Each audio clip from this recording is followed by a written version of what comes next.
बाल बच्चा नहीं, औलाद नहीं है जिन्होंने इस बच्चे के ऊपर इतना जुल्म किया है। ये पोस्टमार्टम रिपोर्ट है मेरे पास जो डिटेल, इसमें उसको 26 इंजरीज थी, यानी एक इंसान को 26 इंजरीज, 26 तशद्दुद के निशानात थे उसके जिस्म के ऊपर। सबसे अहम जो था वो था कि उसके सर के ऊपर बाकायदा किसी ब्लंट इंस्ट्रूमेंट यानी किसी डंडे से उसको जोर से उसके सर पे मार के उसका ये जो टेम्परल बोन, साइड की बोन होती है, इसका फ्रैक्चर होके और उसका इंट्राक्रेनियल हेमरेज यानी दिमाग के अंदर उसके खून बहना शुरू हो गया था।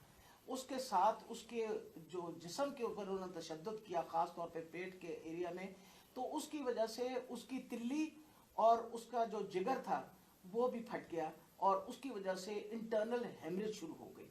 और जो चौथी सबसे आखिरी जो 26वीं इंजरी है वो सबसे ज्यादा तकलीफ है। वो बेचारा पहले ही तुमने उसको मार डाला, उसके बाद उसके सर पे इंजरी करके उसके जिस्म के ऊपर उसकी तिल्ली भी फाड़ दी, उसकी वो क्या कहते हैं ब्लंट इंजरी की वजह से उसका लिवर भी रप्चर हो गया, उसके प्राइवेट पार्ट्स यानी उसके जो प्राइवेट अज़ा थे उनके ऊपर भी तुमने तशद्दुद करके टेस्टिकुलर डैमेज किया। मतलब इससे ज्यादा तुम किसी इंसान पे क्या तशद्दुद कर सकते हैं?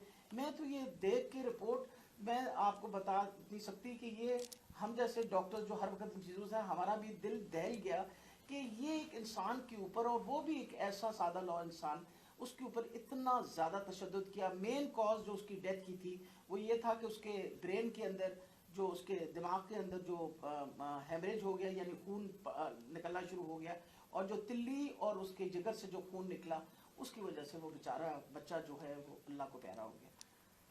जी शुक्रिया।